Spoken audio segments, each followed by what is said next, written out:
Good evening from Wiesbaden, Germany. My name is Billy Reinstatler, and today I'll be discussing General Arthur St. Clair's 1791 defeat by the Northwest Confederacy of Native Americans during the Northwest Indian War, using primary sources from America's historical Imprint database.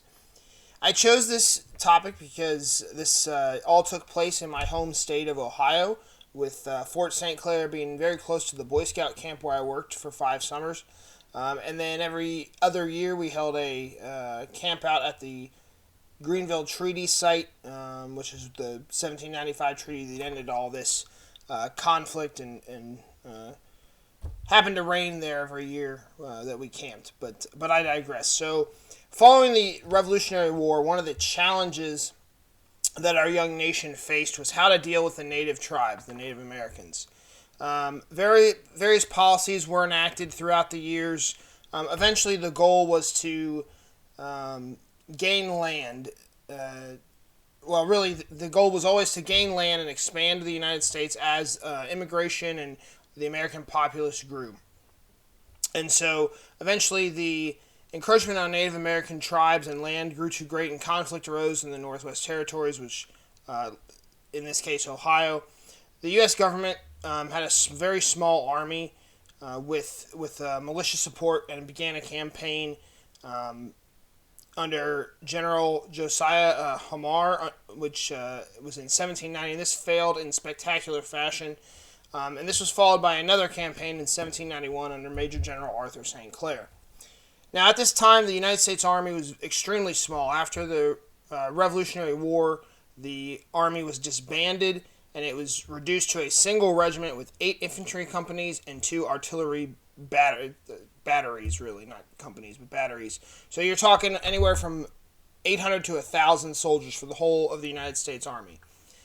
In large part, this was due to the American fear of a large standing army and reliance on militia. However, using America's historical imprint database, I was able to find a narrative of Major General St. Clair's defeat, including his testimony before Congress after the defeat, which was published in 1812 out of Philadelphia. In it, General St. Clair testifies before the Congress, arguing that he had done everything in his power to follow the orders from Congress and the urgings of the President to establish a line of forts in western Ohio to secure the treaty line between the Native Americans and the United States settlers. In doing so, he was able to establish forts all the way from Fort Washington, his base, which is in present-day Cincinnati, north all the way up to Fort Wayne, Indiana. And he did so, was supposed to do so in early 1791. However, he didn't arrive to Fort Washington from the East Coast until about May of 1791, and none of his troops were there. There were about 85 just privates, so no leadership, just a small contingent of soldiers. St. Clair details in his testimony that he had insufficient troops, supplies, and subordinate leadership. He lacked pay, supplies, and his troops were not well trained. Despite this, he accomplished the task at hand, building forts at Fort Hamilton in Hamilton, Ohio, Fort St. Clair in Eaton, Ohio, and Fort Jefferson in a town of the same name. However, in November that year, he was routed by a dawn attack of Native Americans of the Western Confederacy and lost most of his men and officers, the survivors fleeing 30 miles south on foot to the relative safety of Fort Jefferson.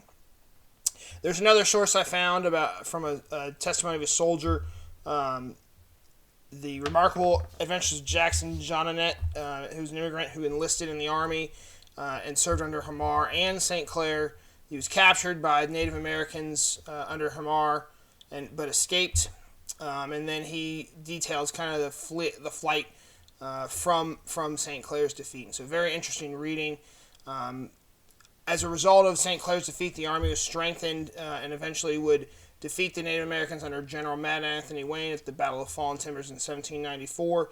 And then the 1795 Treaty of Greenville secured the peace. This brief discussion kind of highlights the utility of the America's historical imprint database, and further research could maybe look at Native American perspectives to really look at the historical literacy of this particular event. But thank you for listening.